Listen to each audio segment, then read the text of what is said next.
I'm going to ask you some questions, but I'm also writing the story based on the interview too. Okay, yes, so ma'am. there'll just be a few more, I guess, Okay, than normally. But you are pretty awesome at you're a good interview, so okay, I'm not worried. okay. Just start with your name and then spell it for me. Jason Rowntree, Rowntree. And what would be your title? I'm an assistant professor in animal science. Okay. And you can just look at Natasha. So will you please describe the project that you're running up at Chatham? Who's involved and to what end if you are partnering with someone else?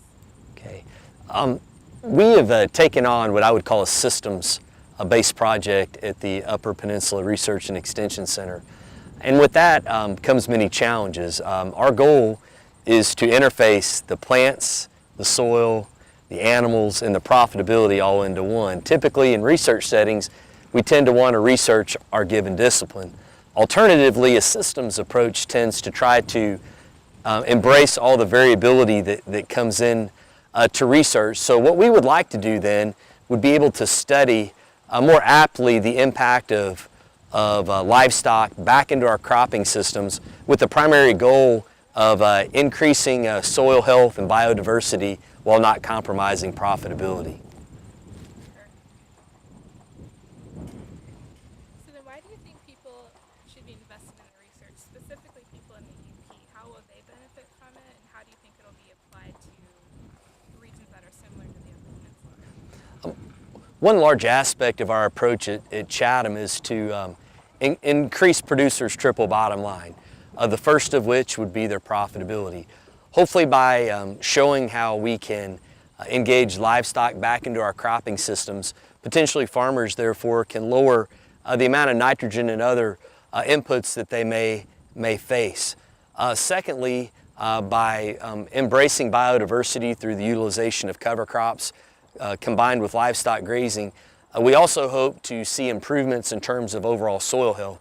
When we improve the health of the soil, we increase water holding capacity, we increase organic matter, and basically overall production. So not only are we benefiting above the ground, we're also benefiting below the ground. And because of those two things, we hope to increase our overall longevity and resiliency as a facet in the community. By embracing this type of systems work, we hope to show that overall it takes less natural resources to grow food.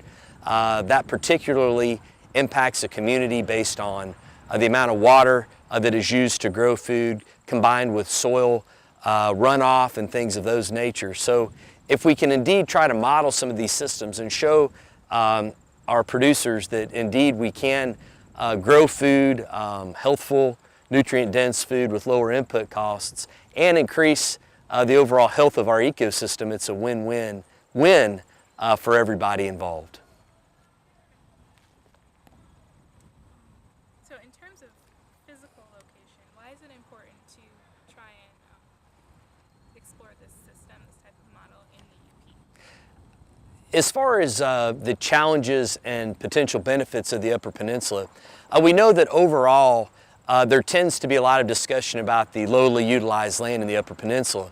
And part of that is not only because of the native growth that's there from deciduous and coniferous forests, but also the fact that the soil has been somewhat considered a bit degraded from a standpoint. It hasn't been very improved.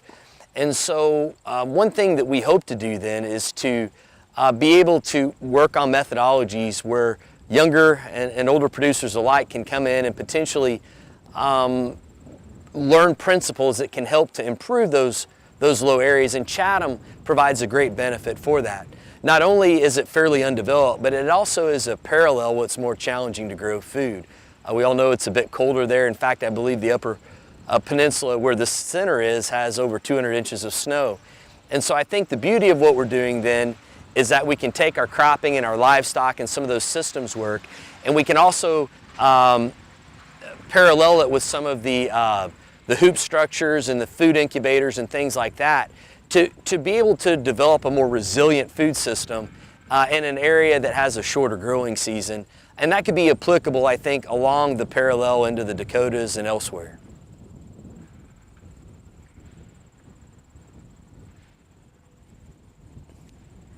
Really, that's it. Is there anything else that I haven't asked you about that you want to share with me? No, I didn't. Is it okay? You'd asked me earlier, who are the other people, but has that been kind of commented on quite a bit? Yeah. Do I need to go back and hit that or no? I have a question. You can look at Certainly. Natasha.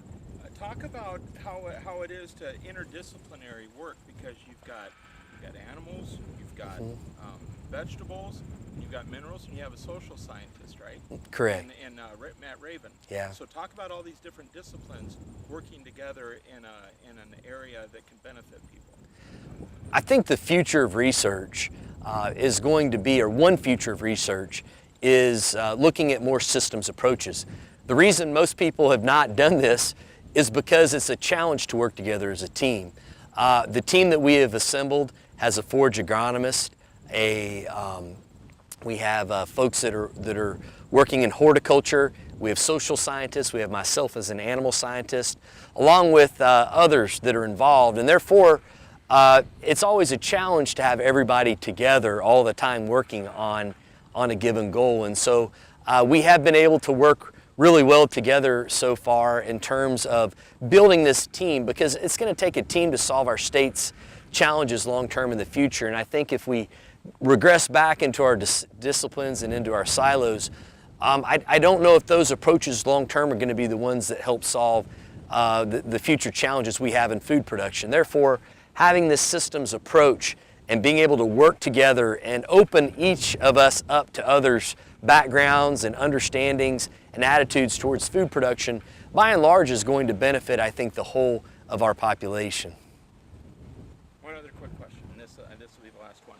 How important is it to have the Upper Peninsula Research and Extension Center located there in the UP, so that farmers and growers up there who might not have the time, might not have the land, might not have the research discipline, they can benefit from the research that you guys are doing? Where the center is located in Chatham is essentially a very unique opportunity to serve the clientele and the population that lives in the Upper Peninsula.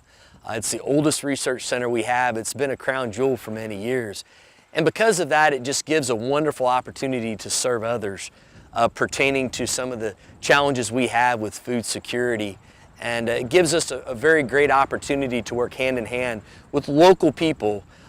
We are really driven by advisory groups and others locally because they're more acute to the challenges of food production in the Upper Peninsula.